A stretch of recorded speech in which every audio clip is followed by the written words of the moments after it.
প্রিয় দর্শক, আপনাদের সবাইকে স্বাগত জানাচ্ছি আজকের আবহাওয়া সংবাদে। বর্তমানে বঙ্গোপসাগরে সৃষ্টি একটি সক্রিয় নিম্নচাপের প্রভাবে বাংলাদেশের বিভিন্ন অঞ্চলে বিরূপ আবহাওয়া বিরাজ করছে। এই নিম্নচাপটি ধীরে ধীরে আরও শক্তিশালী হয়ে দেশের উপকূলীয় অঞ্চলের দিকে অগ্রসর হচ্ছে, যার ফলে আগামী কয়েকদিন আবহাওয়ার পরিস্থিতি অস্থির থাকতে পারে। আবহাওয়া দপ্তরের সর্বশেষ তথ্য অনুযায়ী দক্ষিণ পশ্চিম বঙ্গোপসাগরে অবস্থানরত নিম্নচাপটি উত্তর পূর্ব দিকেও অগ্রসর হচ্ছে। এর প্রভাবে সাগর উত্তাল রয়েছে এবং দেশের বিভিন্ন জেলায় মাঝারি থেকে ভারী বৃষ্টিপাত শুরু হয়েছে। বৃষ্টি ও বজ্রপাতের পূর্বাভাস ঢাকা, খুলনা, বরিশাল, চট্টগ্রাম এবং সিলেট বিভাগের অধিকাংশ এলাকায় হালকা থেকে মাঝারি বৃষ্টির সঙ্গে কোথাও কোথাও ভারী বর্ষণ হতে পারে।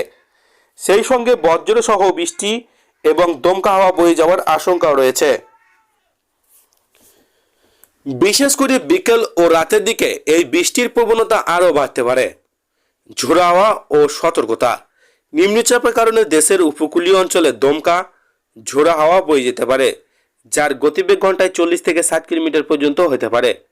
সমুদ্র বন্দরগুলোকে 3 নম্বর স্থানীয় সতর্ক সংকেত দেখাতে বলা হয়েছে। মাছ ধরা নৌকো বা ট্রলারগুলোকে পরবর্তী নির্দেশ না দেওয়া পর্যন্ত নিরাপদ আশ্রয়ে থাকতে বলা হয়েছে।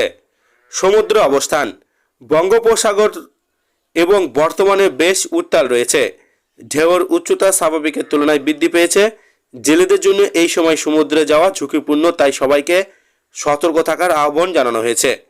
নিম্নচাপের প্রভাবে দেশের তাপমাত্রা কিছুটা কমে এসেছে।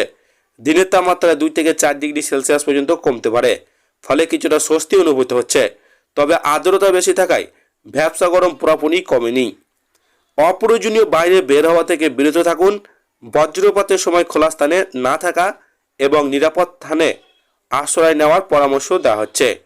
উপকূলীয় এলাকায় বাসিন্দাদের বিশেষ সতর্ক থাকতে বলা হয়েছে।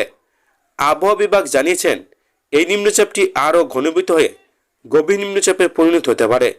এর প্রভাবে আগামী 2 থেকে 3 দিন দেশের বিভিন্ন অঞ্চলে বৃষ্টি, ঝোড়ো হাওয়া অব্যাহত থাকতে পারে। এই ছিল আজকের লেটেস্ট ট্রেন্ডিং খবর। ভিডিওটিকে ভালো লাগলে লাইক করবেন, আর এই ধরনের লেটেস্ট খবরগুলি পাওয়ার জন্য চ্যানেলটিকে সাবস্ক্রাইব করে আমাদের সঙ্গে থাকবেন।